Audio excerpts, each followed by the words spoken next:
When I was 11, I picked stocks. I had the whole wrong idea. I was interested in watching stocks, and I thought stocks were things that went up and down, and I charted them. I read books on technical analysis. I read Edwards and McGee. I think that was the classic then. Hundreds and hundreds of pages. And I read that whole thing over and over again. I read everything.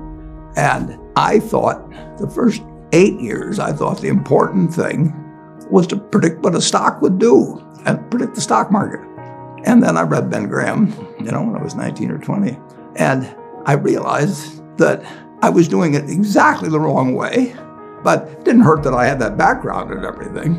And I rejiggered my mind, and when I read the book, The Intelligent Investor, and from that point, I never bought another stock. I bought businesses that happened to be publicly traded, but I became an owner of a business, and I did not care whether a stock went up or down the next day or the next week or the next month or the next year, and I didn't have any idea what it would do. I didn't know what the stock market would do, but I knew businesses.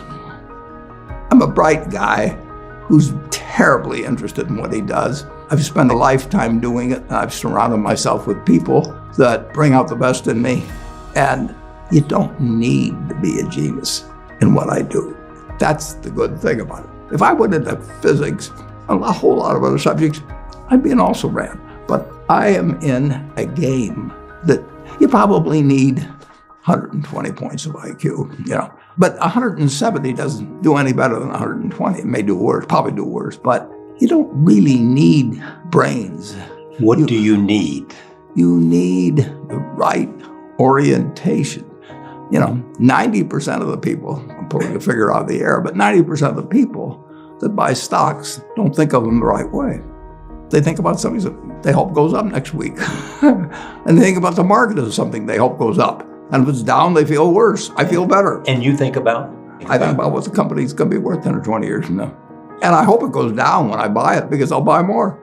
I try to keep my competitive spirit in a game where I can win. I do know this. When I want to do something, I always want to do it big.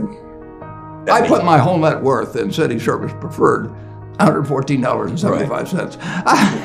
And I've never, since that day, in March 11th, 1942, I have never had less than 80% of my money in American business. You can call them stocks.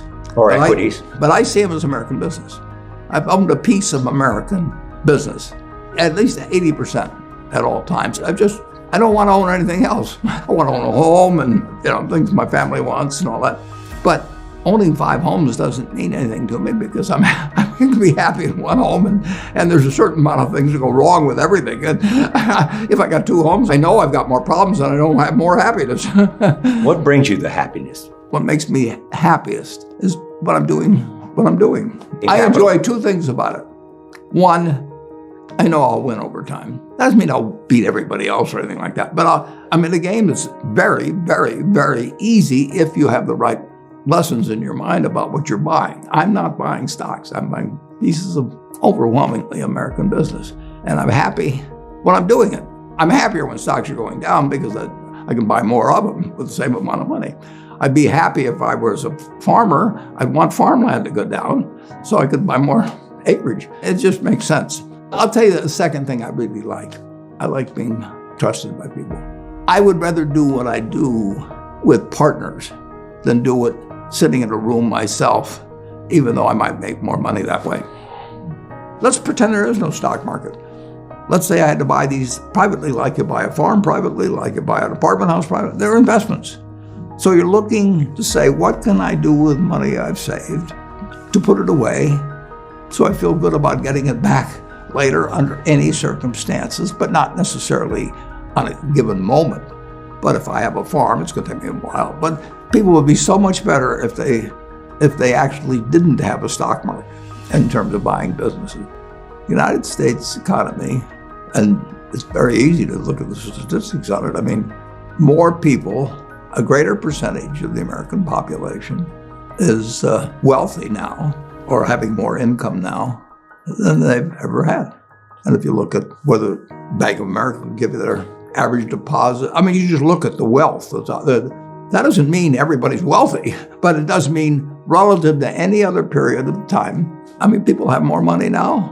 They get mortgages at lower rates than they've ever gotten. So if they want to buy a house or something, right today, you live in an environment where the bottom 2% in terms of income in the United States, the bottom 5%, and for sure the top 1%, all live better than John D. Rockefeller was living when I was 6 years old. John D. Rockefeller was the richest man in the world. And today, you can get better medicine, better education, better entertainment, better transportation. You can do everything better than he could. It's astounding. That's in my lifetime.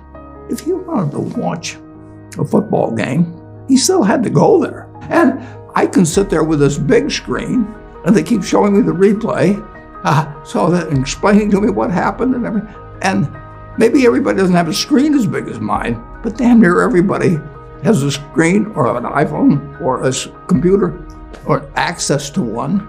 And they have access. When I was born, the dentist didn't use Novocaine. So there has been progress, obviously. Oh! And nowhere more than in the United States. There's no country that's done what our country's done. If you go back 3 of my lifetimes, you're looking at less than 1% of the world's population, closer to half of 1%, are sitting in this land. They don't work harder than people in all the rest of the world. I mean, in terms of hours of unpleasant labor, everybody's got hours of unpleasant labor in those days practically. They don't come laden with gold and, they are half of 1%. And they work the same hours, they got the same IQs. They may be a little self-selected in terms of enterprise, in terms of going across oceans and things. And fast forward a couple of lifetimes, and they've got 20% plus of all the bounty in the world. I mean, that is something that has worked like nothing. Just imagine that. If you've gone to anybody, Constitutional Congress, in 1789, if you go to any one of the representatives there, and you said, I want to tell you what this place is going to look like, in 3 more of your lifetimes, your great-great-grandchildren are going to be flying in the skies, they're going to be watching sports all over the world, they're going to be entertained, their medicine. They'd have held you off to a lunatic society of what he's doing. He's getting 50 cars and he's getting a whole bunch of little claim checks. Just think of it. Everything, when Thomas Edison did all the things he did, he made some money, but we're using it. It belongs to us. If you take what an hour of labor delivered to you 100 years ago and what an hour of labor delivers to you now for you and your family, it's unbelievable. Capitalism doesn't say get rid of a referee and a government. We've got a government that can tell capitalism what to do. And they do, and that's just what they should do. And they do it in different ways at different times and all kinds of things. But it's claim checks on future output. That was it. And the claim checks belong to me, so if I want to buy 50 super yachts, I can do it. But what does it mean to me? It can buy more things for other people that are useful to them. It's not evil.